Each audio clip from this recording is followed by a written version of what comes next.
Hello, welcome to the showcase of my No Man's Sky Star Destroyer. First off, honestly, just thank you. It's been an amazing experience, seeing how this community reacts.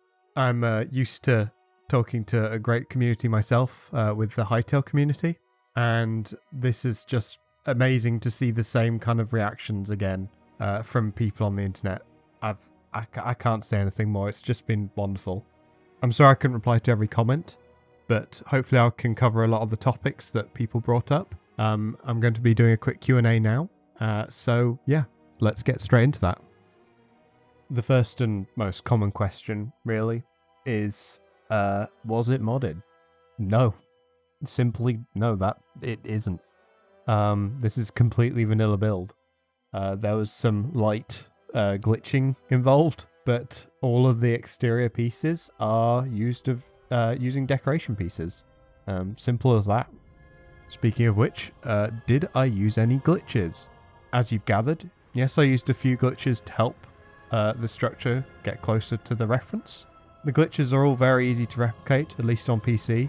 Sadly, I can't speak for console users. If anyone has context on that, please leave it in the comments below, because that'd be really useful for everyone. I'll cover the actual glitches I used in the build showcase though. How am I within the 100 piece limit? I managed to stay within this limit because all the visual detailing is done with decoration pieces. There is no limit as far as I can tell from the 2,000 pieces that I placed. It's of course entirely possible that I just didn't hit the limit, but yeah, as far as I can tell, there's no hard limit on decoration pieces. Now, knowing the fact that it is using 2,000 pieces, how does it perform? Well, it's not bad, honestly. Now I'm on quite a decent PC because I'm a game developer myself, so it's kind of necessary that I need this kind of PC. But I'm running this on an RTX 3080 Ti with an AMD Ryzen 9 3950X. I have 64 gigabytes of memory, and obviously everything is overclocked. But yeah, obviously take that with a grain of salt because this is obviously a decent PC, but yeah, it seems to run very well. Had no issues at all. And the final thing in terms of questions that I saw, where is the cockpit? Well, it's hidden in the gap between the panels and exposed deck.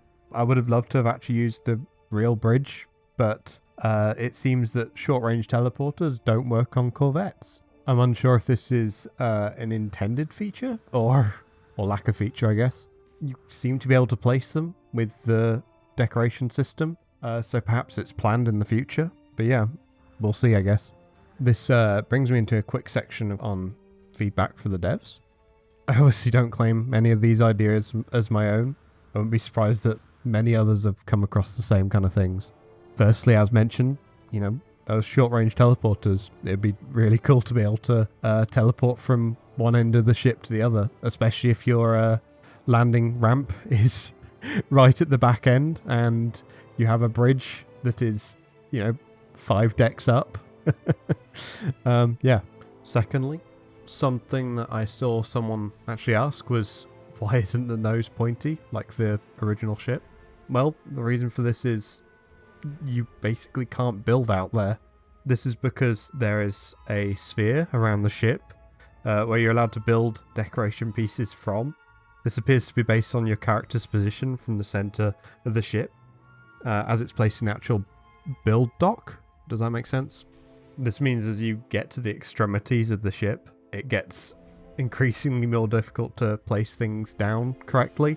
You effectively have to walk outside of the sphere to actually place a lot of these things, and yeah, that means you can't, basically. So it's a lot of trial and error as you get closer to those extremities, and I think it would be quite cool if maybe the placement system worked on the actual decoration pieces themselves rather than the character's location in comparison to this sphere. And kind of relating to the decoration placement, a free camera in the build mode would be really great, rather than having to kind of angle yourself correctly with the character. It's very difficult to place these kind of things. It just doesn't work. And still kind of continuing on that topic, yeah, rotation angle snapping would be really useful. Trying to get all these panels to align to that central join of the ship was, well, it was impossible. It honestly was impossible. They're offset very slightly from each other. I've managed to kind of cover this up quite well with other decoration, but it's not easy. And so ends my feedback to the devs. Yeah, you don't actually have to follow up on this, but it'd be really cool if you did. A lot of these features are really kind of necessary to making ships like this easy to build. I think that covers mostly everything. So, thank you again. Really appreciate it.